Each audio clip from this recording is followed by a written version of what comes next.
મારું નામ આર્યન છે. હું જે કોલેજમાં હતો ત્યાં મારી નજર એક સુંદર છોકરી પર પડી. તે એક ગરીબ પરિવારમાંથી હતી.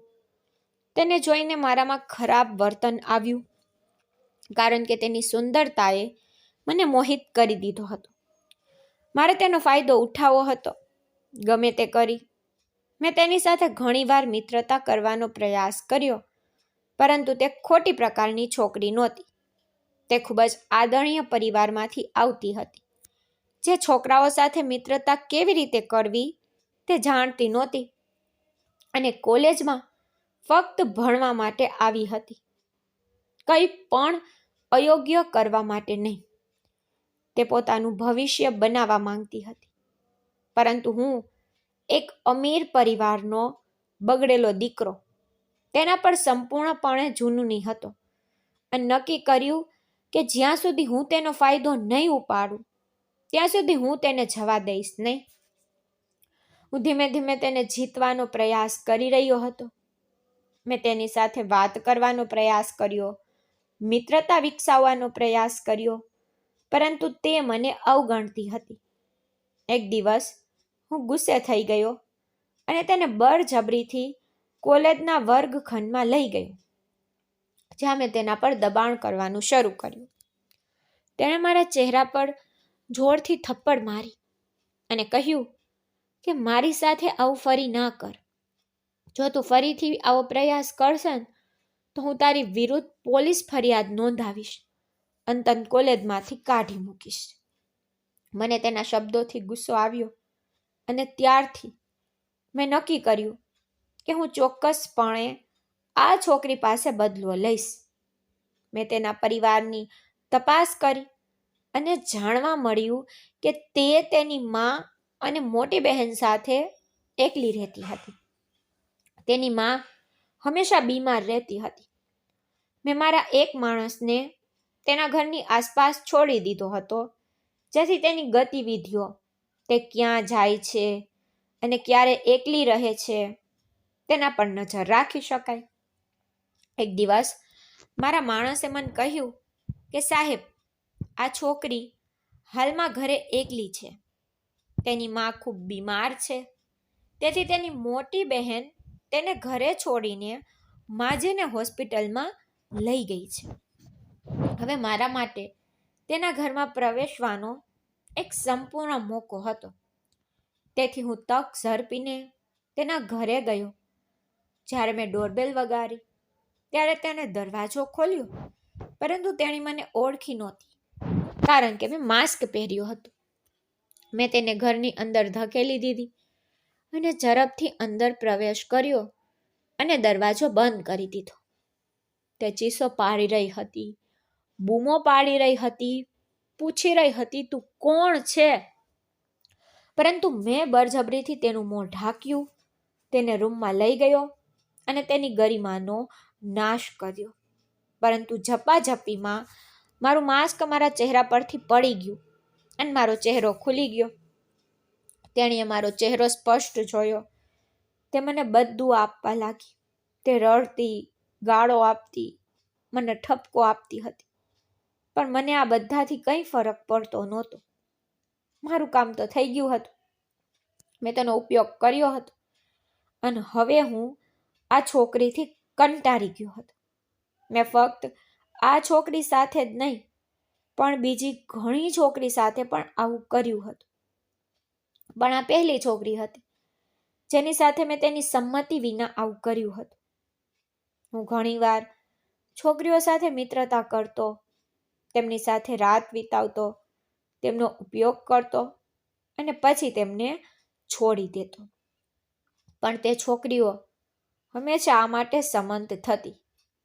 આ છોકરી અતિ સુંદર હતી અને તેની સુંદરતાએ મારું હૃદય મોહિત કર્યું હતું. મને છોકરીઓ સાથે પ્રેમ નહોતો, પણ તેમની પ્રતિષ્ઠા બગાડ્યા પછી મને એક વિચિત્ર અસ્વસ્થતાનો અનુભવ થતો. આ પહેલી વાર હતું જ્યારે મેં કોઈની સાથે બળજબરી કરી હતી. નહીતર હું જે પણ છોકરીને મળ્યો હતો તે દરેક છોકરી સ્વેચ્છાએ માની જતી હતી. બીજા દિવસે મારા પપ્પાએ મને લંડન જઈને તેમનો લંડનનો વ્યવસાય સંભાળવાનું કહ્યું. તેથી હું તરત જ સંમત થઈ ગયો. આમ પણ મને ડર હતો કે આ છોકરી મને ફસાવી દેશે, પણ મને એ પણ ખબર હતી કે તે આટલી સરળતાથી ખુલીને વાત નહીં કરે. તે પોતાના માન સન્માન ખાતર કોઈને કહેશે નહીં, કારણ કે ગરીબ લોકો માટે માન સન્માન જ સર્વસ્વ છે. અને એવું જ બન્યું. હું લંડન ગયો. થોડા વર્ષો પછી મેં લંડનમાં એક છોકરી સાથે લગ્ન કર્યા, પણ મને કોઈ સંતાન નહોતું. મારી પત્નીએ ભારત પાછા ફરવાનું સૂચન કર્યું. હું ભારત પાછો ફર્યો અને મારા ઘરમાં પ્રવેશ્યો કે તરત જ એક નોકરાણીનું બાળક મારા પગને વળગી પડ્યું. બાળક પ્રત્યેના પ્રેમથી હું ખૂબ જ પ્રભાવિત થઈ ગયો. અચાનક તેની માં દોડતી આવી. જ્યારે મેં તેનો ચહેરો જોયો ત્યારે મારા પગ નીચેથી જમીન સરકી ગઈ, કારણ કે હું ગાઢ નિંદ્રામાં હતો. અચાનક મને લાગ્યું કે કોઈ મને વારંવાર બોલાવી રહ્યું છે. પપ્પા, પાપા. એક નાનું બાળક મને પોતાની તરફ ખેંચી રહ્યું હતું. હું મારી આંખો ખોલવા માંગતો હતો, પણ મને એવું લાગ્યું કે હું કોઈ ઊંડા ખાડામાં પડી રહ્યો છું. મારું શરીર હલતું નહોતું. હું બોલી શકતો નહોતો. હું ચીસો પાડી રહ્યો હતો. મારું મન તો ખાલી હતું, પણ મારું શરીર સંપૂર્ણપણે શૂન્ય થઈ ગયું હતું. અચાનક કોઈએ મારું માથું પકડીને હલાવ્યું. મારી આંખો ખુલી ગઈ. મને હલાવનાર વ્યક્તિ બીજું કોઈ નહીં, પણ મારી પત્ની પ્રીતિ હતી. તે મારા પર ઝૂકી રહી હતી. હું તરત જ બેઠો થઈ ગયો. મારું આખું શરીર પરસેવાથી તરબોળ થઈ ગયું. પ્રીતિએ મારી તરફ જોયું અને પૂછ્યું, આર્યન, તમને શું જોઈએ છે? તમે ઠીક છો ને? તમે શું કરી રહ્યા છો? મેં પરસેવો લૂછ્યો. પછી ઊંડો શ્વાસ લઈને મેં તેને કહ્યું કે મને સ્લીપ પેરાલિસિસ થઈ ગયું હતું. મેં ઊભા થવાનો ખૂબ પ્રયાસ કર્યો, પણ હું હિંમત એકઠી કરી શક્યો નહીં. પણ તું ક્યાંથી આવી? તું કામ પર હતી ને? મારી તરફ જોઈને તેણે કહ્યું, હા, હું આજે વહેલી ઘરે આવી ગઈ. હું ઓફિસમાં ખૂબ જ ગભરાઈ ગઈ હતી. અને જુઓ, જ્યારે હું ઘરમાં પ્રવેશી ત્યારે મને તમારા રૂમમાંથી વિચિત્ર અવાજો આવતા સંભળાયા. પ્રીતિએ તરત જ મને ગળે લગાવ્યો, મને શાંત કરવાનો પ્રયાસ કર્યો. તેણે મને પાણી આપ્યું અને મેં એક જ ઘૂંટમાં આખો ગ્લાસ પૂરો કરી દીધો. તેણે મારા ખંભા પર હાથ મૂક્યો અને કહ્યું કે જો તમને સારું ન લાગે તો ચાલો ડૉક્ટર પાસે જઈએ. મેં કહ્યું, ના, હું ઠીક છું. પછી મારા ચપ્પલ પહેરીને બાથરૂમ તરફ જતા મેં કહ્યું કે કદાચ આ ફક્ત ઊંઘના અભાવને કારણે છે, નહીંતર તો હું ઠીક છું. હું સ્નાન કરીશ, પછી આપણે બહાર જમવા જઈશું. જો મને થોડી તાજી હવા મળશે ને તો મને વધુ સારું લાગશે. પ્રીતિએ કહ્યું, ઠીક છે, હું પણ તૈયાર થઈ જઈશ. તે તૈયાર થવા ગઈ. હું શાવર નીચે ઊભો રહ્યો. ત્યારે પણ મારા મનમાં એ જ અવાજ ગૂંજતા હતા, પપ્પા, પપ્પા. મને આશ્ચર્ય થયું તે કોણ છે જે મને દરરોજ આ રીતે બોલાવે છે. જ્યારે પણ હું સૂવા જાઉં છું ત્યારે મારા સપનામાં એક બાળક દેખાય છે. મને એવું લાગતું કે તે મને ખૂબ જ બોલાવી રહ્યું છે. થોડી વાર પછી હું બહાર આવ્યો અને મારી પત્ની અરીસા સામે બેઠી હતી. મેકઅપ લગાવી રહી હતી. તે પણ કપડાં બદલીને તૈયાર થઈ ગઈ હતી. હું પણ અરીસા સામે ઊભો હતો. મારા વારમાં કાંસકો કરી રહ્યો હતો. તેણે મારી તરફ જોયું અને કહ્યું, આર્યન, હું ભારત પાછા જવાનું વિચારી રહી હતી કે આપણે પરિવારને મળવું જોઈએ. ભારતથી લંડન ગયાને 5 વર્ષ થઈ ગયા છે.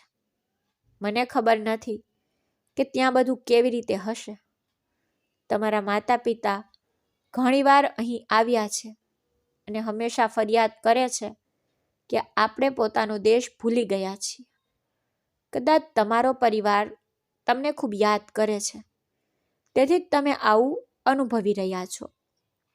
મારી માએ પણ મને ઘણીવાર ભારત પાછા આવવા કહ્યું છે કે ઓછામાં ઓછા થોડા દિવસો માટે મળવા આવો. હું વિચારી રહી છું કે આપણે થોડા દિવસો માટે ત્યાં જવું જોઈએ. આ રીતે આપણે આપણા પરિવારોને મળીશું અને તેમની ફરિયાદો ઓછી થશે. મારી પત્નીના શબ્દો સાંભળીને મેં માથું હલાવ્યું અને તેની તરફ જોઈને કહ્યું, તું સાચી છો, આપણે જઈશું. મને ખબર નથી કે મારી તબિયત કેમ ખરાબ છે. જો મને કંઈક થઈ જાય તો પણ મારા પરિવારને આખી જિંદગી એ વાતનું દુઃખ નહીં થાય કે તેમનો દીકરો તેમને છેલ્લી વાર જોઈ શક્યો નહીં. મારા શબ્દો સાંભળીને પ્રીતિ દુઃખમાં ઊભી થઈ અને મારી તરફ જોઈને બોલી, આર્યન, તમે આ કેવી વાત કહી રહ્યા છો? ભગવાન ના કરે કે તમને કંઈ થાય. હું હંમેશા તમારા લાંબા આયુષ્ય માટે પ્રાર્થના કરું છું. જો તમે ફરીથી આવી વાતો કહેશો ને તો સારું નહીં થાય. તે ખૂબ દુઃખી થઈ ગઈ. તેના શબ્દો સાંભળીને હું પણ ચૂપ થઈ ગયો અને તેના વાળ કાન પાછળ મૂકીને મેં કહ્યું, પ્રીતિ, હું જાણું છું તું મને ખૂબ પ્રેમ કરે છે, પણ ક્યારેક મારું હૃદય બધું જોઈને ભારે થઈ જાય છે. મને ખબર નથી કેમ, પણ મને અંદર એક ખાલીપણું લાગે છે. એવું લાગે છે કે મેં મારા જીવનમાં ઘણા ખરાબ કામ કર્યા છે. હવે મારે તેની ભરપાઈ કરવી પડશે. મારી વાત સાંભળીને મારી પત્નીએ મારો હાથ પકડીને કહ્યું, હું તમારી સ્થિતિ સમજી શકું છું. અમે છેલ્લા 3 વર્ષથી બાળક માટે પ્રયાસ કરી રહ્યા છીએ, પરંતુ અત્યાર સુધી અમને આશીર્વાદ મળ્યો નથી. પતિ માટે બાળકો હોવા ખૂબ જ મહત્વપૂર્ણ છે. અમારા લગ્નને 5 વર્ષ થઈ ગયા છે, પણ અમે હજુ સુધી આ ખુશીનો અનુભવ કર્યો નથી. પણ મને આશા છે કે હું જલ્દી માં બનીશ અને તમારી બધી ચિંતાઓ દૂર થઈ જશે. પ્રીતિના શબ્દો સાંભળીને મેં તરત જ તેને ગળે લગાવી અને તેના ખંભા પર થપથપાવીને કહ્યું, અરે, તું આટલી ઉદાસ કેમ છે? મારો મતલબ એ નહોતો, પણ હું વાત પૂરી કરું તે પહેલા તેણીએ તેના આંસુ લૂછ્યા અને ચાલી ગઈ. ચાલો આ ભૂલી જઈએ. ચાલો બહાર જઈએ. મને પણ ભૂખ લાગી છે. કંઈક ખાવાથી આપણા મનને તાજગી મળશે. આ સાથે તે બહાર નીકળી ગઈ. મેં ઊંડો શ્વાસ લીધો અને પોતાને શાંત પાડ્યો. મારા લગ્નને 5 વર્ષ થયા હતા. હું લંડન ગયો. તેના થોડા સમય પછી પ્રીતિનો પરિવાર પણ અહીં રહેવા આવ્યો. તેઓ મારા પરિવારને ખૂબ સારી રીતે જાણતા હતા, કારણ કે તેઓ મારા જેવા જ ભારતના શહેરમાંથી આવતા હતા. એક કંપની ઇવેન્ટ હતી જ્યાં પ્રીતિના માતા પિતા મારા પરિવારને મળ્યા હતા, અને તે સમય દરમિયાન અમારા માતા પિતાએ અમારા લગ્ન ગોઠવ્યા હતા, કારણ કે પ્રીતિના પિતા પણ વ્યવસાય માટે અહીં વારંવાર મુસાફરી કરતા હતા. હું પહેલેથી જ કિશોર વયે હતો. હું મારા કામ માટે અહીં રહેતો હતો, એટલા માટે મારા પરિવારે મારા લગ્ન અહીં ગોઠવ્યા. મારો આખો પરિવાર અહીં રહેવા આવ્યો અને પ્રીતિનો આખો પરિવાર પણ અહીં રહેવા આવ્યો, અને તેથી અમારા લગ્ન ખૂબ જ ધામધૂમથી ઉજવવામાં આવ્યા. પ્રીતિ પણ એક શ્રીમંત પરિવારની પુત્રી હતી. તે શિક્ષિત અને બુદ્ધિશાળી હતી. અમારા લગ્ન પછી અમારા બંને પરિવારો દૂર રહેવા ગયા અને અમે 2 જ બાકી રહ્યા. તેણીએ મારા ઘરનો હવાલો સંભાળ્યો. તેણીએ ઘરમાં કામ પણ કર્યું. મેં તેને ઘણીવાર કહ્યું હતું કે કામ ન કરું, તેને આરામ કરવો જોઈએ, પરંતુ કામ કરવું તેનો શોખ હતો, કારણ કે મારો પણ પોતાનો વ્યવસાય હતો.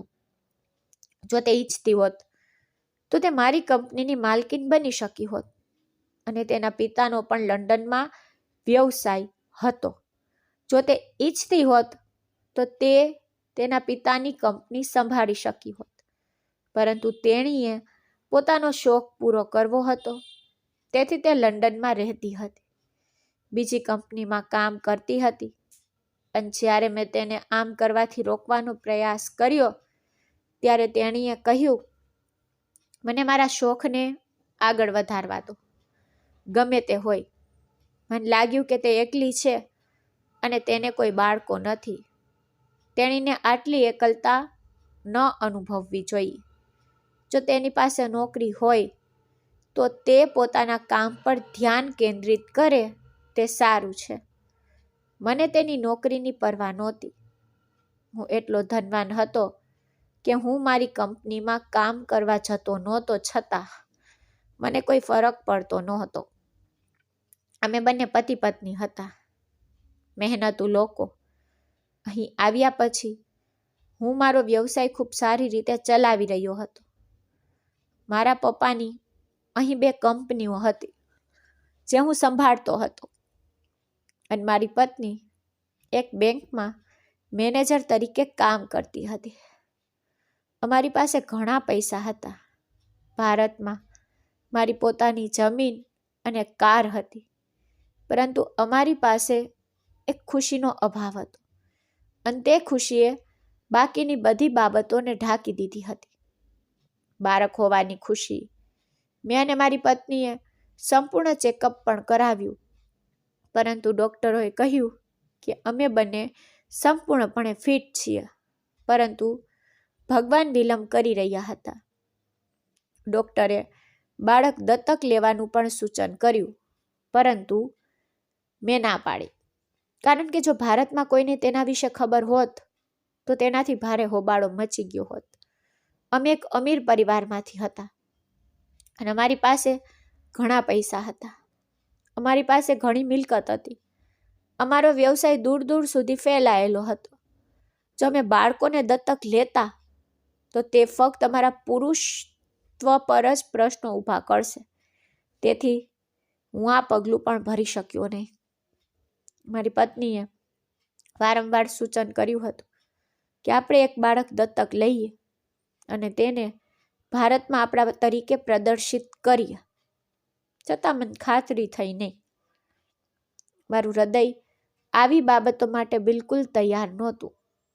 મારા હૃદયના ઊંડાણમાં હું મારા પોતાના લોહીને આ દુનિયામાં લાવવા માટે ઝંખતો હતો, પરંતુ તેઓ કહે છે ને કે ભગવાનની ઈચ્છા સામે દરેક વ્યક્તિ લાચાર છે.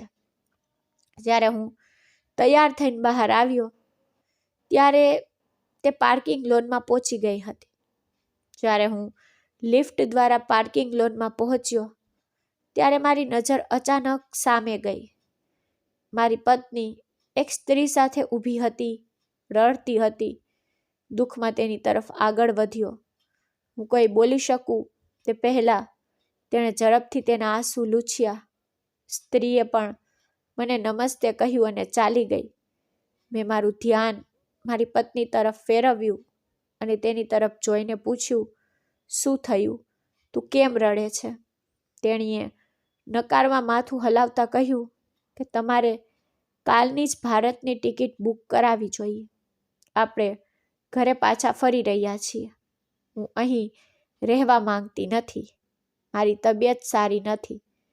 તેણીના શબ્દો સાંભળીને મેં તરત જ કહ્યું કે ચાલો ડૉક્ટર પાસે જઈએ. તને શું થયું છે? તેણીએ કહ્યું, બસ મેં તમને જે કહ્યું છે તે કરો. આપણે હવે અહીં નહીં રહીએ. મારે ભારત જવું પડશે. આટલું કહીને તે કારમાં પાછી બેઠી. પણ હવે હું ચિંતિત થઈ ગયો અને મૂંઝવણની સ્થિતિમાં ડ્રાઈવરની સીટ પર બેઠો અને તેણીએ બારી તરફ મોં ફેરવ્યું, બેચેન. મને મારા શબ્દો પર શરમ આવી. મારી પત્ની પાસે બાળક માંગવા બદલ. તે તો બિનજરૂરી રીતે ઉદાસ હતી, પણ વાત કંઈક બીજી હતી. થોડી વાર પછી તેણીએ મારી તરફ જોયું અને કહ્યું કે આપણે ત્યાં જઈશું અને બધાને સત્ય કહીશું. મેં આશ્ચર્યથી તેની તરફ જોયું કે હું કંઈ બોલું તે પહેલાં તેણીએ કહ્યું કે જૂઠ છુપાવવું એ ફક્ત આપણા માટે બગાડ અને નુકસાન છે. જો આપણે બધાને સત્ય કહીશું તો મારા અને તમારા માટે સરળ બનશે. આપણે સરળતાથી બાળકને દત્તક લઈ શકીએ છીએ અને નવું જીવન શરૂ કરી શકીએ છીએ. ગમે તે હોય, આપણે કાયમ માટે તો ભારત નથી જઈ રહ્યા. આપણે ત્યાં થોડા સમય માટે રહીશું. આપણે તેમના દિલ જીતીશું, આપણી વાત રજૂ કરીશું અને પાછા આવીશું. આપણે અહીં દત્તક લેવા માટે હજારો બાળકો શોધી શકીશું. મારી પત્નીના શબ્દો સાંભળીને મેં પૂછ્યું, તમે કઈ સત્ય વાત કહી રહ્યા છો? ભારત જઈને તમે મને શું કહેવાનો પ્રયાસ કરી રહ્યા છો? જો આપણે બાળક દત્તક લઈ રહ્યા છીએ તો આપણે અહીં ફોન પર ચર્ચા કરી શકીએ છીએ. તેની ચર્ચા કરવા માટે ભારત શા માટે જવું? મારી વાત સાંભળીને તેણી થોડીવાર શાંતિથી મારી સામે જોઈ રહી. પછી પોતાની નજર ફેરવીને બોલી, હું હમણાં તમને કંઈ કહી શકતી નથી. હું ભારત જવા માંગુ છું. મેં પહેલેથી જ કહ્યું છે અને હું આ ફરીથી નહીં કહું. આ મારો અંતિમ નિર્ણય છે. તેના શબ્દો સાંભળીને મને ખબર ન પડી કે મને કેમ કંઈક ખોટું લાગ્યું. મેં મારો હાથ લંબાવ્યો, તેનો હાથ લીધો અને કહ્યું કે પ્રીતિ, જો તમારા મનમાં કોઈ વિચાર હોય તો કૃપા કરીને તે મારી સાથે શેર કરો. આપણે સાથે મળીને આ સમસ્યાનો ઉકેલ શોધીશું. ભારત જઈને અચાનક જાહેરાત કરવી કે અમે એક બાળકને દત્તક લઈ રહ્યા છીએ, તે અમારા માટે ખતરનાક બની શકે છે. મને કૌટુંબિક મિલકતમાંથી વારસામાં છીનવી લેવામાં આવી શકે છે. મારા પર બીજા લગ્ન કરવાનું દબાણ કરવામાં આવી શકે છે. તને હજુ સુધી મારા પરિવારના રિવાજો ખબર નથી. આ સાંભળીને મારી પત્નીએ કહ્યું, હું તમને જેટલું કહું છું તેટલું કરો.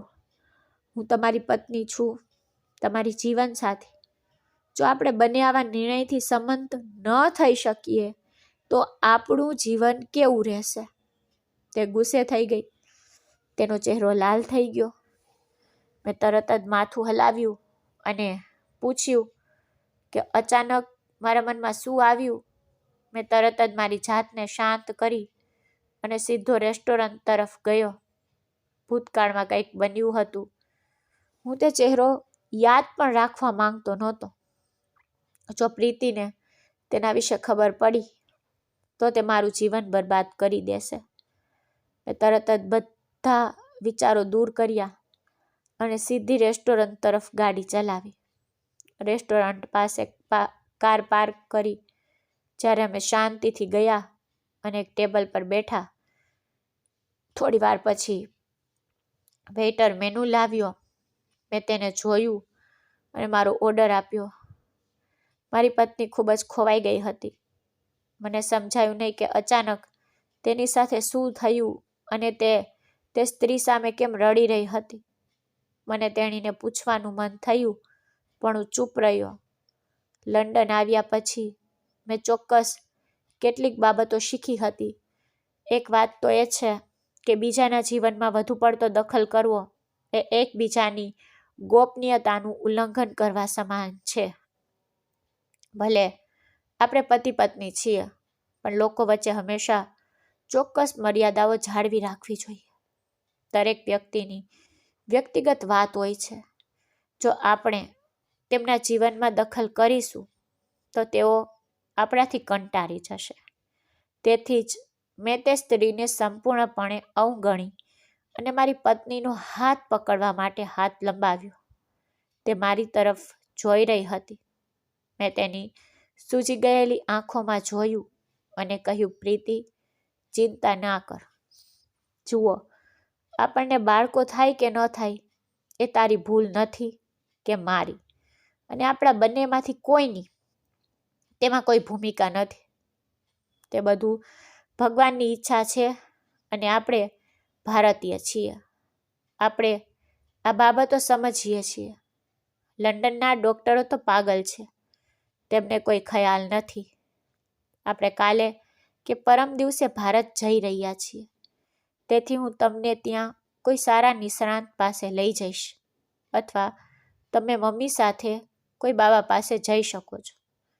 મને ખબર છે કે હું લંડન જેવી જગ્યાએથી વિચિત્ર નિવેદન આપી રહ્યો છું, પણ જુઓ, કેટલાક લોકો આમાં દ્રઢ વિશ્વાસ ધરાવે છે, અને આ દ્રઢ વિશ્વાસ જ ઘણી સ્ત્રીઓને ગર્ભવતી બનાવે છે.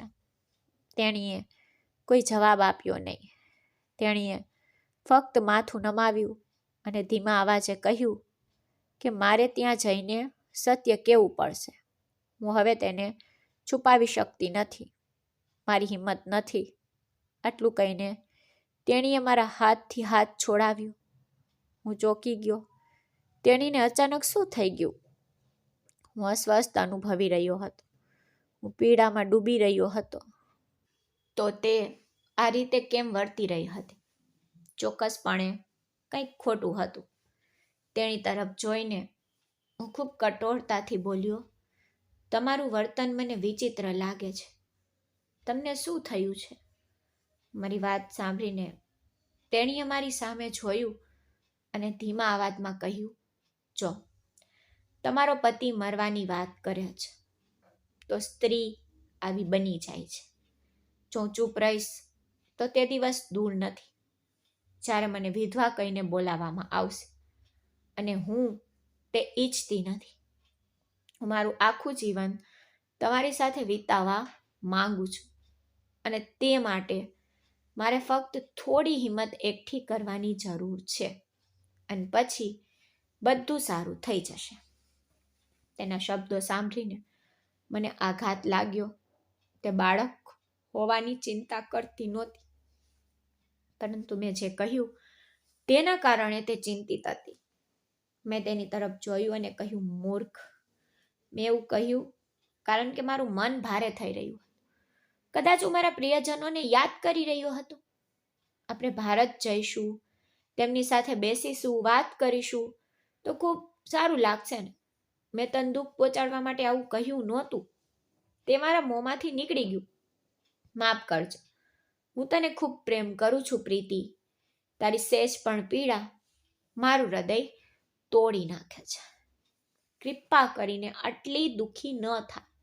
સામાન્ય બન અને આ સ્થળનો અનુભવ કરો. મારા શબ્દો સાંભળીને તે સેજ હસી અને મારા હાથ પર થપથપાવીને કહ્યું, હું તમને કહું છું કે હું ભારત જઈશ અને તમને બધી ખુશીઓ લાવી આપીશ. હું તમારી બધી મુશ્કેલીઓ દૂર કરીશ. હું તમારા હૃદયમાંથી ભારેપણું દૂર કરીશ. હું તમને શાંતિ અને ખુશીઓથી ભરેલી દુનિયામાં લઈ જઈશ, જે ફક્ત અમારી ખુશીઓથી ભરેલી હશે. બસ ભારતની ટિકિટ બુક કરાવો અને તમારા પરિવારને ના કહો કે અમે આવી રહ્યા છીએ. અમે તેમને આશ્ચર્યચકિત કરીશું. આ સાંભળીને મેં થોડું હસીને વેઇટરને ફરીથી મેનુ લાવવાનો આદેશ આપ્યો. થોડી વાર પછી અમારું ભોજન પીરસવામાં આવ્યું. જેમ જેમ ખોરાક મારા પેટમાં ઉતરી ગયો, પ્રીતિનો મૂળ સુધર્યો. મેં રાહતનો શ્વાસ લીધો કે બીજું કંઈ નહીં, પણ તેનો મૂળ થોડો સુધર્યો હતો. અમે ત્યાં લગભગ 1.5 કલાક રહ્યા અને પછી પાર્કમાં ગયા. થોડી ચાલ્યા પછી મને ઘણું સારું લાગ્યું. પ્રીતિ નાના બાળકોને ખૂબ જ ઝંખનાથી જોઈ રહી હતી. મારો તેનો દુખાવો જાહેર કરવાનો ઈરાદો નહોતો, પરંતુ મેં અજાણતા જ તેને દુખાવો કરાવ્યો હતો. થોડા સમય પછી અમે ઘરે જવા માટે નીકળી ગયા. ઘરે પહોંચ્યા પછી મેં ભારતમાં ફ્લાઇટ બુક કરાવી, પરંતુ 1 અઠવાડિયા પછી અમને અમારી ફ્લાઇટ ટિકિટ મળી. તે અઠવાડિયામાં તેણે અને મારે ઘણું કામ કરવાનું હતું. તેને થોડા દિવસની રજા માટે અરજી કરવી પડી અને મારે મેનેજર અને કામદારોને મારું કામ સમજાવવું પડ્યું. સમય ધીમે ધીમે પસાર થતો ગયો. 1 અઠવાડિયા પછી અમે અમારો સામાન પેક કરીને ભારત જવા માટે નીકળી ગયા. એરપોર્ટ પર બેઠા બેઠા મને ખબર નથી કેમ પણ મને 5 વર્ષ પહેલાં ભારતમાં અનુભવેલી બધી બાબતો યાદ આવતી રહી હતી. પણ દરેક વખતે મેં આ વિચાર છોડી દીધો. વિચાર્યું કે હું આ બાબતો પર કેમ ધ્યાન કેન્દ્રિત કરી રહ્યો છું, એવી બાબતો જે હવે મારા માટે મહત્વની નથી. થોડી વાર પછી અમારા આગમનની જાહેરાત થઈ અને અમે ફ્લાઇટમાં ચડી ગયા. લાંબી મુસાફરી પછી અમે સવારે ભારતીય એરપોર્ટ પર ઉતર્યા. કોઈ કારણોસર ભારતની ભૂમિ પર પગ મૂકતા જ મને શાંતિનો ઊંડો અહેસાસ થયો. પરંતુ અચાનક મારા હૃદયમાં એક વિચિત્ર ઝંખના જાગી. મારે તાત્કાલિક ઘરે પહોંચવું હતું. કોઈ એવું હતું જેને મારી યાદ આવી રહી હતી. કોઈ મને બોલાવી રહ્યું હતું. ફ્લાઇટ દરમિયાન પણ મેં ઘણીવાર આંખો બંધ કરવાનો પ્રયાસ કર્યો, પણ દરેક વખતે મારા કાનમાં એક અવાજ ગૂંજતો રહ્યો, પપ્પા, પપ્પા. આવું કેમ થઈ રહ્યું છે? હું સમજી શક્યો નહીં. ગયા પછી મેં ટેક્સી બુક કરી અને સીધો બંગલા તરફ ગયો. એરપોર્ટથી બંગલા પહોંચવામાં અમને 1.5 કલાક લાગ્યો. 1.5 કલાક પછી મારી કાર બંગલા ગેટ પર ઊભી રહી. ભાડું ચૂકવ્યા પછી અને મારો સામાન ઉપાડ્યા પછી હું અને મારી પત્ની ગેટ પાસે પહોંચ્યા. ગાર્ડ મને જોઈને સતબત થઈ ગયો. તે જાણે કાંટાથી ડંખ્યો હોય તેવું લાગ્યું. તે મને ખુશીથી ભેટી પડ્યો. તેણે કહ્યું, આર્યન સાહેબ, તમે અચાનક આવી ગયા છો. નાના સાહેબ આવી ગયા છે. તે અંદર આવતાની સાથે જ બૂમ પાડવા લાગ્યો. જ્યારે હું મારી પત્ની સાથે અંદર ગયો, મારી પત્નીના ચહેરા પર સ્મિત ફેલાઈ ગયું. અમે 5 વર્ષથી આવા પ્રેમ અને જુસ્સાથી અલગ હતા. હવે અમે ફરીથી આ બધું અનુભવવાના હતા. જેમ જેમ અમે મુખ્ય દરવાજો ઓળંગીને અમારા ઘરના દરવાજા પાસે પહોંચ્યા, ત્યારે અચાનક કોઈએ મને જોરથી બૂમ પાડી, પપ્પા, મારા પપ્પા. તે એક નાના બાળકનો અવાજ હતો. મારી પત્ની પણ આ અવાજ સાંભળીને તરત જ પાછળ ફરી ગઈ. જ્યારે મેં એક ગોળ મટોળ સુંદર છોકરો મારા પગને વળગી પડ્યો અને આનંદથી કિલકિલાટ કરવા લાગ્યો, જાણે મારા આગમન પર તે સૌથી ખુશ વ્યક્તિ હોય. મારા પિતા આવી ગયા છે, મારા પિતા આવી ગયા છે. મને ઉપાડો પપ્પા, તેણે નિર્દોષતાથી કહ્યું. તેના નાના હાથ મારી તરફ ઊંચા કર્યા. હું 5 વર્ષથી બાળક માટે ઝંખતો હતો. એક નાના બાળકને જોઈને અચાનક મારું હૃદય ઝંખવા લાગ્યું અને જે રીતે તે મને પાપા કહેતો હતો તેનાથી મારું હૃદય ભરાઈ ગયું. એક પણ શબ્દ બોલ્યા વિના મેં તેને મારા ખોળામાં ઉપાડી લીધો. મારી પત્ની અચાનક 2 ડગલા પાછળ હટી ગઈ, પણ મારું ધ્યાન આ માસૂમ બાળક પર કેન્દ્રિત થઈ ગયું. મેં મારી પત્ની તરફ જોયું પણ નહીં. મેં બાળકના ગાલ પર હાથ મૂક્યો અને તરત જ તેને પૂછ્યું, દીકરા, તારું નામ શું છે અને તું કોણ છે? હું આગળ કંઈક કહેવા જતો જ હતો તે જ ક્ષણે અમારી વૃદ્ધ કાકી જે ઘરકામ કરતી હતી આવી. મને જોઈને તેણે શરૂઆતમાં પોતાનો આનંદ વ્યક્ત કર્યો. પછી બાળકને ખોળામાં લઈને તેણે કહ્યું, માફ કરશો સાહેબ, આ બાળક નિર્દોષ છે. તે કોઈને પણ તેનો પિતા કહે છે. તે નવી નોકરાણી આકાંક્ષાનો પુત્ર છે. તે 2 મહિના પહેલાં જ ઘરમાં જોડાઈ હતી. આ નામ સાંભળીને મારું હૃદય એક ક્ષણ માટે ધબકતું બંધ થઈ ગયું. મેં બાળક તરફ ધ્યાનથી જોયું. કોઈ કારણોસર તેનો ચહેરો કોઈ જેવો દેખાતો હતો, પણ મેં તરત જ મારી નજર હટાવી લીધી. મારા આગમનના સમાચાર આખા ઘરમાં ફેલાઈ ગયા હતા. બધા મુખ્ય દરવાજા પર ભેગા થઈ ગયા હતા. મેં તરત જ મારું ધ્યાન બાળક પરથી મારી પત્ની તરફ વાળ્યું.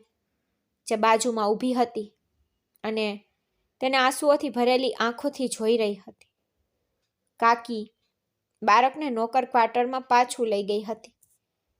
હું કંઈ બોલી શકું તે પહેલાં હું મારી પત્ની તરફ ગયો ત્યારે અચાનક મારી માએ મને ગળે લગાવી લીધો. હું બધું ભૂલી ગયો અને હવે મારા પરિવારમાં ડૂબી ગયો હતો. મારા મમ્મી પપ્પા, ભાઈ અને દાદા દાદી બધા મને જોઈને ખુશ થયા હતા. પરંતુ પ્રીતિની હાલત ખૂબ જ વિચિત્ર થઈ ગઈ હતી. તેણીએ ફક્ત બધા સાથે હાથ મિલાવ્યા હતા. મારી મમ્મી અને ભાભીએ તેને ગળે લગાવવાનો પ્રયાસ કર્યો, પરંતુ તે પાછળ હટી હતી. મને તેના વર્તનથી ખૂબ ખરાબ લાગ્યું, પણ મેં કંઈ કહ્યું નહીં. કદાચ તે મુસાફરીનો થાક હતો, તેથી જ તે આ રીતે વર્તી રહી હતી. અમને ડાઇનિંગ રૂમમાં લઈ જવામાં આવ્યા. ઘરના બધા લોકો ખૂબ ખુશ હતા અને અમારા વિશે પૂછતા રહ્યા. બંગલાનો લેઆઉટ બિલકુલ પહેલા જેવો જ હતો, પણ ફર્નિચર ઘણું બદલાઈ ગયું હતું. મારી માતાએ મારી તરફ જોઈ અને કહ્યું, દીકરા, મને વિશ્વાસ નથી આવતો કે મારો દીકરો ઘરે પાછો આવ્યો છે, અને તે પણ 5 વર્ષ પછી. તે અમને એકવાર પણ કહ્યું નહીં કે તું આવી રહ્યો છે.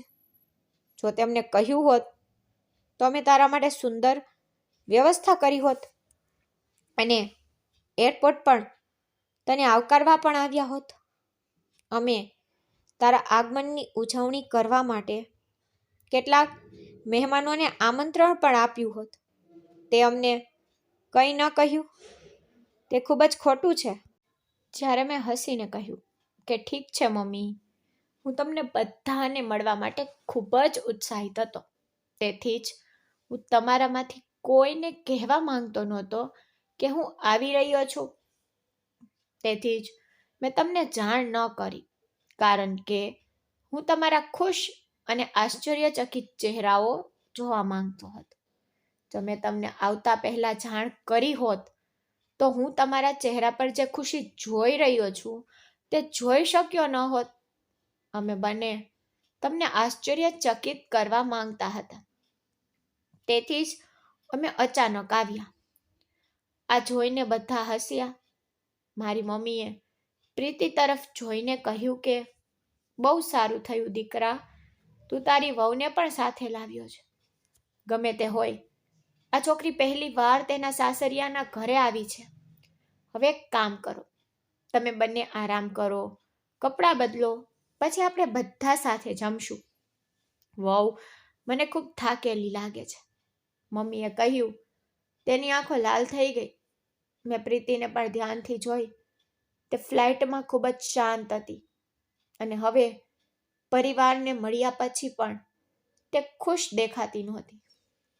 તે જ અહીં આવવાનો આગ્રહ રાખતી હતી અને હવે તે અહીં આવી ગઈ છે તો તેના ચહેરા પરનો આનંદ જ ગાયબ થઈ ગયો હોય તેવું લાગતું હતું. બંગલાના મોટા દરવાજા પર પણ તેનો ચહેરો ખુલ્લો હતો. કદાચ આ બાળક મને પાપા કહે છે તે તેને વિચિત્ર અને અસ્વસ્થતા ભર્યું લાગ્યું. ત્યાં મારી પત્ની અચાનક તેની સીટ પરથી ઊભી થઈ અને મારી તરફ જોઈને કહ્યું, હા, હું ખૂબ થાકી ગઈ છું. મને આરામ કરવાની જરૂર છે. મારી તબિયત સારી નથી. જો હું આરામ કરીશ તો મને સારું લાગશે. કૃપા કરીને મને રૂમમાં લઈ જાઓ. આટલું કહીને તે આગળ વધી. મેં બધાને ઈશારો કર્યો અને હું તેની સાથે રૂમ તરફ ચાલ્યો. અમે રૂમમાં પ્રવેશતાની સાથે જ મેં તેનો હાથ પકડીને પૂછ્યું, શું થયું છે પ્રીતિ? તું આટલી શાંત કેમ છે? તેણીએ માથું હલાવ્યું અને શાંતિથી પલંગ પર બેઠી. હું તેની ચિંતા સમજી શક્યો નહીં. મારો ઓરડો 5 વર્ષ પહેલા જેટલો જ સ્વચ્છ હતો. મારી મમ્મી દર અઠવાડિયે મારો ઓરડો સાફ કરતી હતી. તેમના કારણે જ આજે તે રહેવા યોગ્ય હતો. હું શાંતિથી ફ્રેશ થવા માટે બાથરૂમમાં ગયો. અને જ્યારે હું બહાર આવ્યો ત્યારે પ્રીતિ ક્યાંય દેખાતી નહોતી.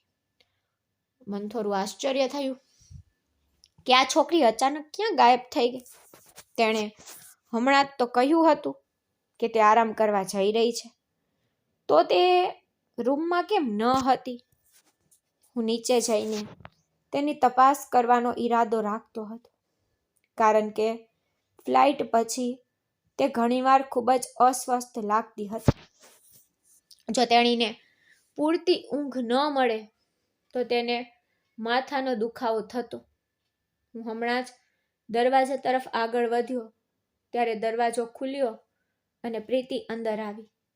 હું એ જોઈને સતબત થઈ ગયો કે તેના હાથમાં તે જ ગોળ મટોળ બાળક હતું. તે મને દરવાજા પર પાપા કહી રહ્યું હતું.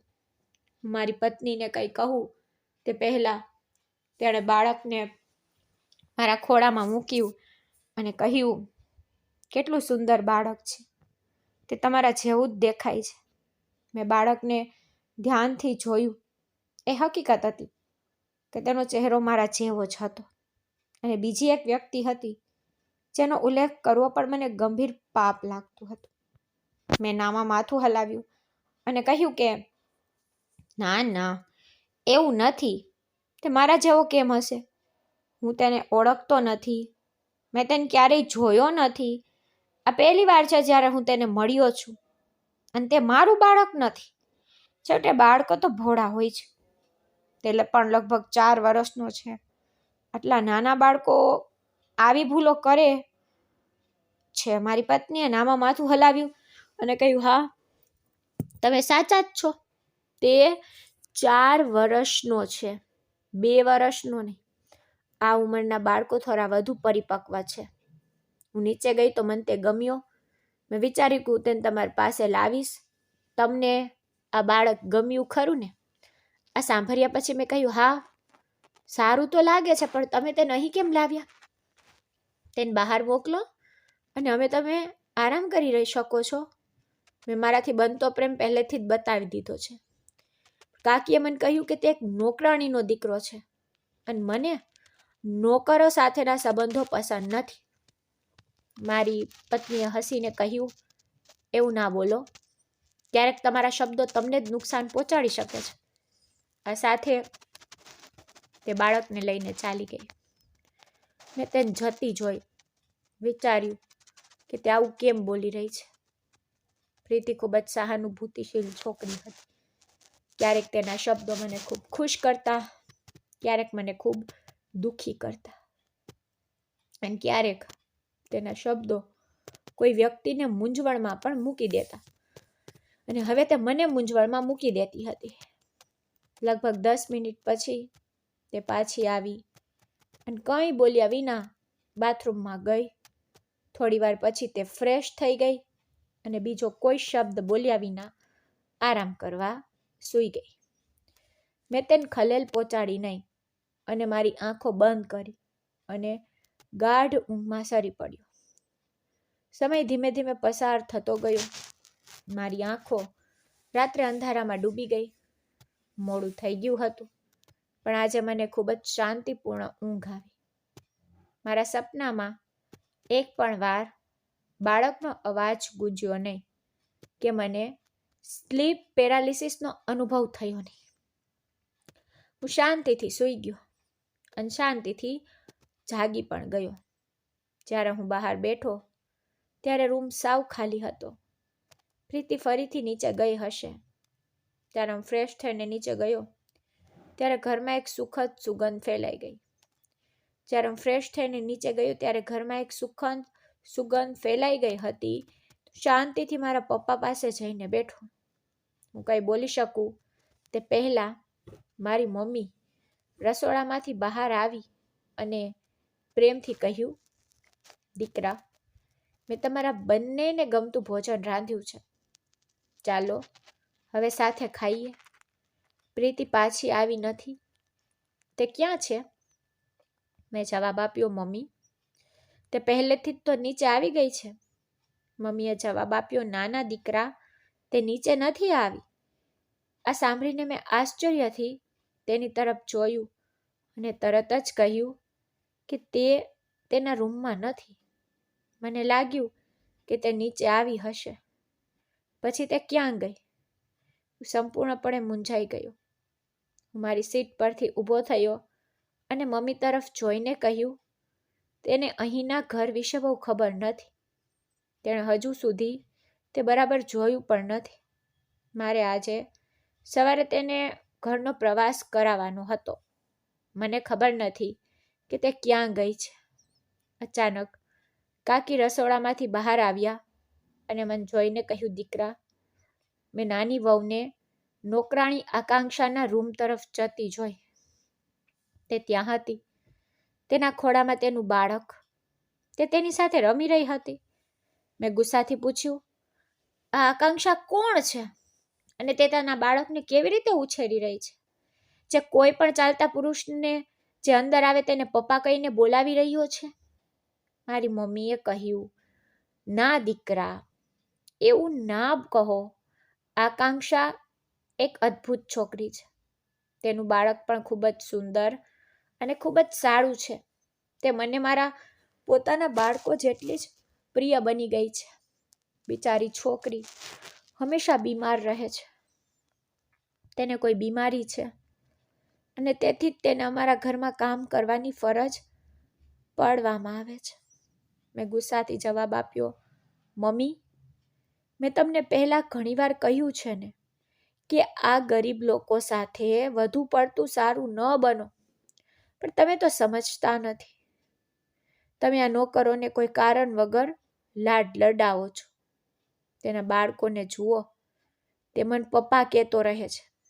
અને મારી પત્ની પાગલ સ્ત્રીની જેમ તેની પાછળ પાછળ ફરી રહી છે.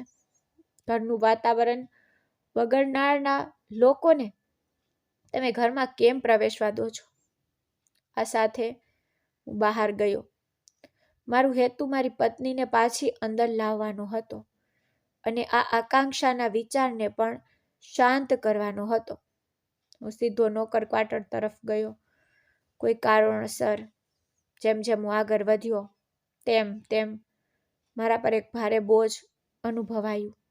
એક ક્ષણ માટે જેમ જેમ હું નોકર ક્વાર્ટરના દરવાજા પાસે પહોંચ્યો, મને પાછળ ફરવાનું મન થયું. મને ડર હતો કે પ્રીતિ નારાજ થશે. તે જે કંઈ થયું તે સંભાળશે અને હું તેને સમજાવીશ કે નોકર સાથે વધુ મિત્રતા રાખવાની જરૂર નથી. પણ હવે દરવાજા પાસે પહોંચતા પણ પાછળ ફરવું અપમાન જેવું લાગતું હતું. જો હું પ્રીતિ વિના ઘરમાં પ્રવેશ્યો હોત તો બધા મારી મજાક ઉડાવત અથવા મને વિચિત્ર રીતે જોતા. તેથી મેં અંદર જવાનું વધુ સારું માન્યું. જેમ જેમ હું નોકર ક્વાર્ટરના દરવાજામાં પ્રવેશ્યો ત્યાં ઘણા રૂમ એક લાઈનમાં હતા. અચાનક મારી નજર બીજા રૂમના દરવાજા પર પડી, જેની બહાર એક નાની સાયકલ પડી હતી. મને ખબર હતી કે આ આકાંક્ષાનો જ રૂમ હોવો જોઈએ. એક પણ શબ્દ બોલ્યા વગર હું તેની તરફ ચાલ્યો. દરવાજો ખટખટાવ્યો અને અંદર ગયો. પણ બીજી જ ક્ષણે મારો શ્વાસ અધર થઈ ગયો. મારી પત્ની ફ્લોર પર બેઠી હતી અને નોકરાણી આકાંક્ષા પલંગ પર હતી. તેને જોઈને એવું લાગ્યું કે કોઈએ મારું હૃદય ફાડી નાખ્યું છે. મને ઘણા સમય પહેલાના સમયમાં લઈ જવામાં આવ્યું. હું ત્યાં જ ઊભો રહ્યો, સંપૂર્ણપણે ચોંકી ગયો. અમારી સામેની છોકરી પણ એ જ સ્થિતિમાં હતી. તે પણ પોતાની જગ્યાએથી ઊભી થઈ અને પથ્થર બની ગઈ. અચાનક મારી પત્ની ગભરાઈ ગઈ, ઊભી થઈ ગઈ અને એક પણ શબ્દ બોલ્યા વિના ચાલી ગઈ. હું કંઈ બોલી શકું તે પહેલા તેની માના પલંગ પર સૂતું માસૂમ ફૂલ ઊંઘમાં પપ્પા બડબડાટ કરી રહ્યું હતું. અમારા બંનેનું ધ્યાન આ બાળક તરફ ગયું. હું કંઈ બોલી શકું તે પહેલા મારી પત્ની મારી પાછળ આવી, મારો હાથ પકડીને કહ્યું, ચાલો રૂમમાં જઈએ અને ત્યાં વાત કરીએ. અહીં વાત કરવી યોગ્ય નથી. મને ખબર નથી કે હું કેમ જવા માંગતો હતો. પણ મારી નજર નોકરાણીના ચહેરા પર સ્થિર હતી. તેની આંખો નીચે કારા વર્તુળો બની ગયા હતા. તેનો રંગ પીળો થઈ ગયો હતો. તેના વાળ વિખરાયેલા હતા. એવું લાગતું હતું કે તે ઘણા સમયથી તકલીફમાં હતી ને ત્યાંથી જવાનું જ શ્રેષ્ઠ માન્યું. તેથી મેં માથું હલાવ્યું અને પ્રીતિ સાથે નોકર ક્વાર્ટરમાંથી સીધો બંગલાની અંદર ગયો. રાત્રિ ભોજન તૈયાર થઈ ગયું હતું ને ડાઇનિંગ ટેબલ પર ભોજન ગોઠવાઈ ગયું હતું.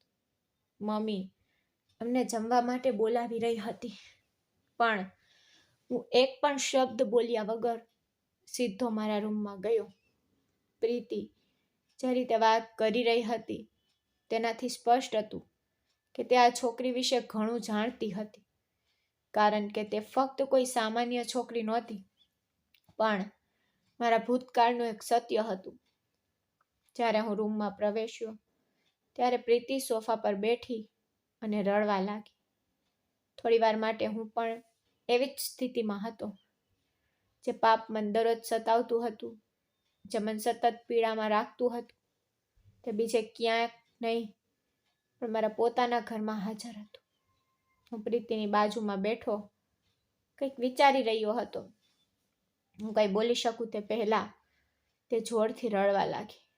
તેનું આ રીતે રડવું મને ખૂબ જ વિચિત્ર લાગ્યું. હકીકતમાં તે મને પીડા આપી રહી હતી. મેં કડકાઈથી કહ્યું, શું તમે મને કંઈક કહેશો કે શું ફક્ત રડવું જ છે? જો તમે આટલું જ કરવા માંગતા હતા તો બસ તમે મને અહીં ભારતમાં કેમ લાવ્યા? તમારે મારા માતા પિતાને શું સત્ય કહેવાનું હતું? અને જ્યાં સુધી હું તમને કહી શકું છું, તમે આ છોકરીને જાણો છો.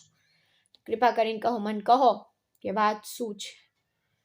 મારા શબ્દો સાંભળીને તેણીએ અચાનક મારા ચહેરા પર જોરથી થપ્પડ મારી અને મારા કોલર પકડીને કહ્યું, શું તમને લાગે છે કે હું ક્યારેય સત્ય જાણી શકીશ નહીં?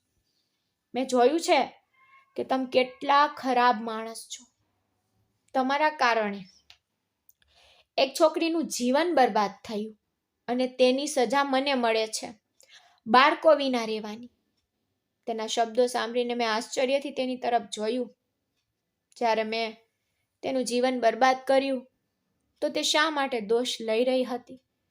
તે કંઈ બોલે તે પહેલાં મેં કહેવાનું શરૂ કર્યું, હું જ છું જેણે આકાંક્ષા સાથે ખોટું કર્યું છે.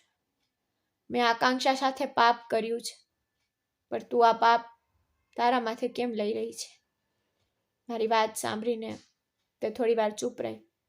પછી તેણીએ કહ્યું કે જ્યારે તમે આકાંક્ષાની પ્રતિષ્ઠા બગાડી અને તેને છોડીને લંડન ગયા ત્યારે ભાગ્ય તેને મારી પાસે લાવ્યું હતું. તેની તબિયત ખૂબ જ ખરાબ હતી. બીજા દિવસે હું તે હોસ્પિટલમાં હતી જ્યાં તેની મા અને બહેને તેને દાખલ કરી. તેઓ ખૂબ જ ગરીબ હતા. મારે પણ લંડન જવું હતું. મારી તબિયત સારી નહોતી, તેથી હું મારી તપાસ કરાવવા માટે ડૉક્ટર પાસે ગઈ. પરંતુ આ કેસ જોઈને મારી આંખોમાં આંસુ આવી ગયા. એક છોકરાની ગરિમાનું ઉલ્લંઘન થયું હતું. ડૉક્ટરે તેની મા અને બહેનને પોલીસ રિપોર્ટ નોંધાવવાનું પણ કહ્યું કે આ પોલીસ કેસ હતો, પરંતુ તેની મા અને બહેન આદરણીય લોકો હતા. તેઓએ ના પાડી. તેઓએ કહ્યું કે તેઓ તે જાનવરને ઓળખતા નથી જેણે આકાંક્ષા સાથે આવું કર્યું છે અને આકાંક્ષા કંઈ કહેવાની સ્થિતિમાં નથી અને તેઓ પોતાનું બચેલું માન ગુમાવવા માંગતા નથી. તેથી જ તે ફક્ત તેની સારવાર કરાવવા માટે ત્યાં આવી હતી. જ્યારે મેં આ બધું જોયું ત્યારે મને તેમના પર દયા આવી. તેઓ ગરીબ હતા. તેમની પાસે સારવાર માટે પૈસા પણ નહોતા. મેં આકાંક્ષાની સારવાર માટે પૈસા ચૂકવ્યા. મેં સહાનુભૂતિથી તેમને મદદ કરી, પણ મને ખબર નહોતી કે જે વ્યક્તિએ આકાંક્ષા સાથે અન્યાય કર્યો છે તે બીજો કોઈ નહીં પણ મારો પતિ છે. મેં આકાંક્ષાને વધુ મદદ કરવાનો પણ પ્રયાસ કર્યો. હું પોતે લંડન જઈ રહી હતી, તેથી મેં આકાંક્ષાનું ઘરનું સરનામું મારી એક મિત્રને આપ્યું અને તેને શક્ય તેટલી મદદ કરવા કહ્યું. મારી મિત્ર મને આકાંક્ષા વિશે જાણ કરતી. તેણે મને કહ્યું કે 2 મહિના પછી આકાંક્ષા ગર્ભવતી હતી. મેં પ્રયાસ કર્યો અને મારી મિત્રને પણ કહ્યું હતું કે તે આકાંક્ષાને ગર્ભપાત કરાવવા કહે, પરંતુ ભાગ્યની બીજી જ યોજના હતી. ડોક્ટરે સ્પષ્ટ ના પાડી દીધી. કહ્યું કે જો આપણે આ ભૂલ કરવાનો પણ પ્રયાસ કરીશું તો છોકરી મરી જશે. હું ગભરાઈ ગઈ અને મારા મિત્રને પાછી હટી જવા કહ્યું. તે પછી હું મારા લગ્ન જીવનમાં એટલી વ્યસ્ત થઈ ગઈ કે મેં ફરી ક્યારેય આકાંક્ષા વિશે પૂછવાનો પ્રયાસ કર્યો નહીં. જ્યારે મારી પોતાની મિત્ર મને તે દિવસે લંડનમાં મળી અને મને કહ્યું કે જેણે આકાંક્ષા સાથે અન્યાય કર્યો છે તે બીજું કોઈ નહીં પણ તમે જ છો, ત્યારે હું ચોંકી ગઈ. તેણે મને આખું સત્ય કહ્યું, કારણ કે મારી મિત્ર આકાંક્ષાના સંપર્કમાં હતી. ગરીબ વ્યક્તિ હોવાને કારણે તે હંમેશા મારા કહેવા પર તેને મદદ કરતી હતી. પછી તેને ખબર પડી કે આકાંક્ષાને ગંભીર બીમારી થઈ ગઈ છે. તેની સારવાર ચાલી રહી છે, પણ ડોક્ટરે સ્પષ્ટ કહ્યું છે કે તે લાંબુ જીવશે નહીં. પછી મારી મિત્રના લગ્ન થયા અને તે તેના લગ્ન જીવનમાં વ્યસ્ત થઈ ગઈ. આકાંક્ષા પાસે તેને મદદ કરવા માટે કોઈ નહોતું, કારણ કે તેની બહેનના લગ્ન થઈ ગયા હતા અને તેની માનું અવસાન થયું હતું. તે તેના બાળક સાથે ઘરે ઘરે ભટકતી હતી. તેને મદદ કરવા માટે કોઈ નહોતું, તેથી તેણે લોકોના ઘરે કામ કરવાનું નક્કી કર્યું અને જુઓ, ભાગ્ય તેને તમારા ઘરે ખેંચી ગયું. જ્યારે તે અહીં આવી ત્યારે તેને ખબર પડી કે તમે આ પરિવારના સૌથી નાના પુત્ર છો. તેણીએ ક્યાંક તમારો ફોટો જોયો અને સમજાયું કે જે જાનવરે તેનું સન્માન બગાડ્યું હતું તે જ તેના પોતાના ઘરે આવી છે. તે ખૂબ રડી અને અહીંની નોકરી છોડી દેવાનો પણ પ્રયાસ કર્યો, પરંતુ તમારી માએ તેને ખૂબ માન આપ્યું અને મદદ કરી, તેથી તેણીએ બીજે ક્યાંક જવાનું શ્રેષ્ઠ ન માન્યું. તમે અહીં આ ઘરમાં રહેતા નથી, તમે લંડનમાં છો, તેથી તે અહીં શાંતિથી કામ કરવાનું ચાલુ રાખશે. આ રીતે તેણીને અહીં રહેવાની સૂચના આપવામાં આવી હતી. તેમ તેણીને તેની સારવાર અને તેના પુત્રની સંભાળ મળતી રહેશે. આમ તે તેના પુત્ર સાથે શાંતિથી રહેતી હતી. એક દિવસ તે મારી મિત્ર વૈશાલીને મળી, જે હંમેશા તેને મદદ કરતી. આ વખતે આકાંક્ષા સત્ય છુપાવી શકી નહીં અને તેને બધું કહી દીધું. આ દિવસોમાં મારી મિત્ર વૈશાલી પણ તેના પતિ સાથે લંડનમાં છે. જ્યારે હું તેને મળી ત્યારે તેણે મને બધું કહ્યું. આકાંક્ષા મારા સાસરિયાના ઘરે હતી અને જેણે તેની સાથે અન્યાય કર્યો હતો તે બીજું કોઈ નહીં પણ તમે હતા. તેથી હું લંડનમાં 1 મિનિટ પણ રાહ જોઈ શકી નહીં અને આકાંક્ષા અને તેના પુત્રને મળવા અને તમારા સત્યને ઉજાગર કરવા માટે ભારત જવાનું નક્કી કર્યું. મન ખ્યાલ નહોતો કે જે છોકરી માટે હું આટલી સહાનુભૂતિ અનુભવતી હતી તે મારા પતિની ક્રૂરતાનું નિશાન બની હતી. પ્રીતિની વાત સાંભળ્યા પછી હું સંપૂર્ણપણે ચૂપ થઈ ગયો. મને પ્રીતિમાં કોઈ ખામી ન લાગી, પણ હું સૌથી મોટો ગુનેગાર હતો. પ્રીતિએ તેને બચાવી હતી. તેણીને સત્ય ખબર પણ નહોતી. તેણીને ઘણા સમય પછી જ સત્ય ખબર પડી અને જ્યારે તેણીને ખબર પડી ત્યારે તેણીએ કાબુ ગુમાવ્યો અને મને અહીં લાવી. હું મારી પત્નીને દોષ આપવા જેવી વ્યક્તિ નહોતી. આકાંક્ષાએ કોલેજમાં મને કારણ વગર માર્યો નહોતો, પરંતુ તે મારી ભૂલ હતી. હું તેનો ઉપયોગ રમકડા તરીકે કરવા માંગતો હતો. જ્યારે તે આ માટે સંમત ન થઈ ત્યારે મેં તેનો બળજબરીથી ઉપયોગ કર્યો છેવટે હું શરૂઆતથી જ એક શ્રીમંત પિતાનું બગડેલું બાળક હતો. મેં જાણી જોઈને આકાંક્ષાની પ્રતિષ્ઠા બગાડી હતી અને પછી લંડન ગયા પછી હું તેના વિશે સંપૂર્ણપણે ભૂલી ગયો હતો. હા, ક્યારેક મને મારી ભૂલ પર શરમ આવતી.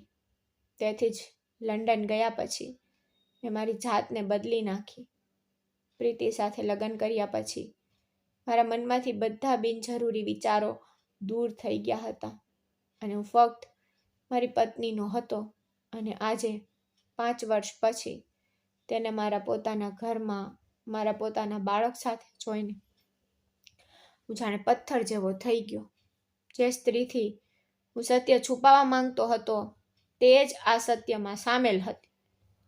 હું લાંબા સમય સુધી ત્યાં બેઠો રહ્યો, ઊંડાણપૂર્વક વિચારતો રહ્યો અને નોકર ક્વાર્ટર તરફ ગયો.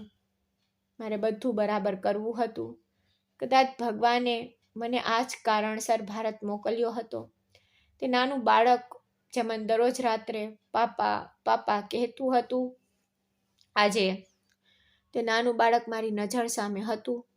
હું નોકર ક્વાર્ટરમાં પાછો ફર્યો અને એક પણ શબ્દ બોલ્યા વિના આકાંક્ષાના પગ પાસે બેસીને માફી માંગવા લાગ્યો. ભગવાને મને ખૂબ જ સજા કરી હતી. જ્યારે મેં આકાંક્ષાના પગ સ્પર્શ્યા ત્યારે તે તરત જ પાછળ હટી ગઈ. મેં માથું નમાવ્યું અને કહ્યું, આકાંક્ષા, મને માફ કર. હું પસ્તાવાથી ભરાઈ ગયો છું. હું સમજુ છું કે મને ક્યારેય બાળક કેમ ન થયું. તારું જીવન બરબાદ કરીને મને શાંતિ નથી મળી. તેના બદલે હું આખી જિંદગી ત્રાસ સહન કરી રહ્યો છું. તને ખબર નથી કે મેં 5 વર્ષ સુધી કેટલું દુઃખ સહન કર્યું છે. મારું બાળક મારા સપનામાં દરરોજ આવતું. માફ કરશે, પણ તેણે મને શ્રાપ આપતા કહ્યું, તારા કારણે હું બિનજરૂરી છું. મને એક રોગ પણ થયો છે. વધુ સમય જીવી શકીશ નહીં કે મારા બાળકને ઉછેરી શકીશ નહીં. તેને કેન્સર થયું હતું. તેણીએ કહ્યું, આર્યન, અમારા ગરીબ લોકો માટે અમારું માન જ બધું છે. હું પણ એક માની આદરણીય પુત્રી હતી. પણ જુઓ, આજે હું એક નોકરાણી છું. મને સહારો આપનાર કોઈ નથી. આ બધું તમારા કારણે છે. મેં તને વચન આપ્યું કે હું તને બચાવીશ, હું તારી સારવાર કરાવીશ અને મારું નામ અમારા પુત્રને આપીશ. હું તને મારી પત્નીનો દરજ્જો આપીશ. તારે તારા પુત્ર વિશે ચિંતા કરવાની જરૂર નથી. હવે હું અહીં છું. મેં જે બધું બગાડ્યું છે તે હું મારા પોતાના હાથે સુધારીશ. પણ તેણે કહ્યું, ના, એવું ના કહું. હું તને મારી સાથે લંડન લઈ જઈશ. હું ત્યાં તારી સારવાર કરાવીશ. તેણીએ કહ્યું, ના, હું તમારી સાથે જવા કરતાં તો મરવાનું પસંદ કરીશ. તેણીએ પોતાનું મન બનાવી લીધું હતું. હું હવે મારી ભૂલો છુપાવી શક્યો નહીં. તેથી હું આકાંક્ષા અને બાળકને બંગલા પર પાછો લઈ ગયો અને મારા પરિવારને આખું સત્ય કહી દીધું. પરિવારમાં બધા સદબદ થઈ ગયા. મમ્મી રડી પડી. પપ્પા પણ ખૂબ ગુસ્સે હતા. આજે સત્ય જાણીને મારું હૃદય ડૂબી ગયું. પણ જ્યારે મેં બધાને કહ્યું કે હું આ બાળકને છોડીશ નહીં, હું તેને મારું નામ આપીશ, ત્યારે બધા ચોંકી ગયા. પ્રીતિ ચૂપચાપ ઊભી રહી, બધું સાંભળી રહી હતી. એક રીતે તેની સાથે પણ અન્યાય જ થયો હતો. પરંતુ પ્રીતિ પણ મારા માટે તૈયાર હતી કે હું બાળક અને આકાંક્ષાને મારી સાથે લંડન લઈ જાઉં. થોડા દિવસો પછી હું તે બંનેને લંડન લઈ ગયો. ત્યાં મેં આકાંક્ષાની વ્યાપક સારવાર કરાવી. મેં તેને સાજા કરવા માટે દરેક શક્ય પ્રયાસ કર્યો. કદાચ આ રીતે મેં મારી ભૂલો માટે પસ્તાવો કર્યો હોત, પરંતુ એવું ન થયું. લંડન છોડ્યાના 4-5 દિવસ પછી આકાંક્ષાની તબિયત એટલી બગડી ગઈ કે તેનું મૃત્યુ થઈ ગયું અને મારી પત્નીએ તેના પુત્રની સંભાળ રાખી. હું તેની પાસે માફી માંગતો રહ્યો, પરંતુ તે મને માફ કર્યા વિના જતી રહી. અમે પતિ પત્ની આકાંક્ષાના મૃત્યુ પર ખૂબ રડ્યા. આમ આકાંક્ષાનું અવસાન થયું અને મને મારું બાળક થયું. અને કદાચ એટલા માટે જ ભગવાને મને નિસંતાન રાખ્યો, કારણ કે મારા બાળકો હોવા છતાં હું તેમને ઓળખતો નહોતો. જ્યારે મને આખરે એક બાળક થયું ત્યારે મને જીવનની બધી ખુશીઓ મળી ગઈ. મારી પત્ની તેને સગીમાં જેટલો જ પ્રેમ કરતી હતી અને તેથી તે પણ આશીર્વાદિત હતી.